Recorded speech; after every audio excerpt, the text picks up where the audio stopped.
I think Prime Minister Malcolm Turnbull in Australia has set a very, very good tone to calm everyone down and saying we should not respond off the cuff on this one. We need to think very carefully about sending the right signals to calm Australia, but respond in the right way as part of international action. Yes. French President Francois Hollande has said the West is at war, Andrew.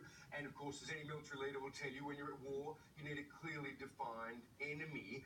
So you say it's very important for us to work out who the us are and who the them are. What are your thoughts on that? That's exactly right. We've got two broad choices. Is it us, West, against them, Islam, or is it us, all moderates, against them, all radicals? And I think we definitely need to be in the us, all moderates, against them, all radicals camp, and certainly that's what Malcolm Turnbull is saying.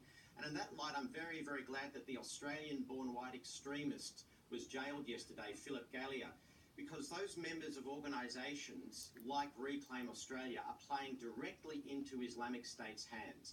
How happy would Islamic State be if the next terrorist attack on Australian soil was done by a white anti-Islam extremist, fueling that us versus them, West versus Islam war? Look, some people say that religion should not be a part of the debate when it comes to terrorism, but you say it has to be. Why is that? I'm drawing a fine line here between whether the perpetrators are religious or whether they are motivated by religion. There is no doubt that some of the extremists are using religion as a motivator to encourage people to attack. But just like a pedophile priest has done something so heinous he can no longer claim to be Christian, a radical Islamic extremist who bombs and kills innocent people has done something so heinous he can no longer claim to be Islamic.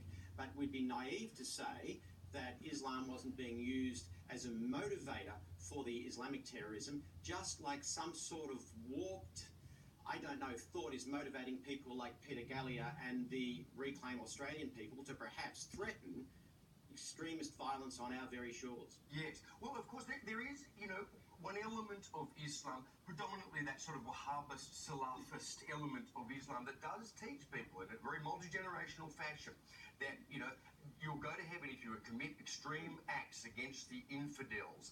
That ideology has been supported by, the Saudis with money and propaganda for years, and we haven't asked them to do anything about it, and they're not doing anything about it. So what do we do about it? There are two things we need. There is a war on the home front and war on the international front. War on the home front is making sure all radicals in our country are dealt with.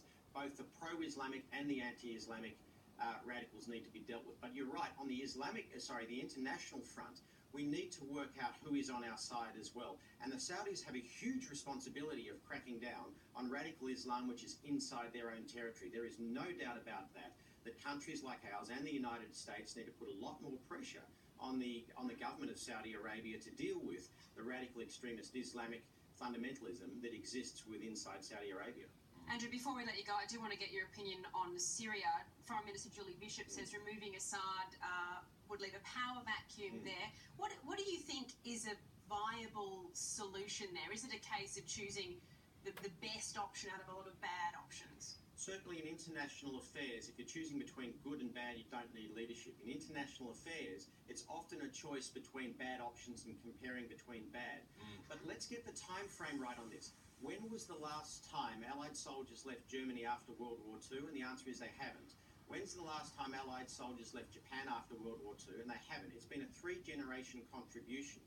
What makes us think we can go into Iraq or Afghanistan or now Syria, shoot and bomb a few people and then leave after 5 years? If you're going to do an intervention, it has to be at least a 3-generation commitment to not just the war, but the reconstruction, the rebuilding afterwards, the creation of civil society, the creation of economy and jobs so people have something to lose. And that we did not do in Afghanistan, that we did not do in Iraq. And if the West is to intervene in Syria, make sure they plan the recovery and reconstruction first, and make sure they get all of our people ready for a 3-generation commitment. Sure. Just like we still have peacekeepers in Bosnia keeping the peace there. Yeah, well, that's right. I mean, if we destroy ISIS but leave nothing to replace it, nothing to aspire towards, then someone else just pops up in their place, don't they? Yeah. Absolutely. And that's what we've got to say. On the international front, it is a multi-generational commitment. In our childhood, we had the global threat of nuclear Armageddon. In our children's lives, they're going to have the global threat of terrorism. All right, Andrew, thank you so much for joining us this morning and sharing your views on that, shedding a bit of light for us. Thank you.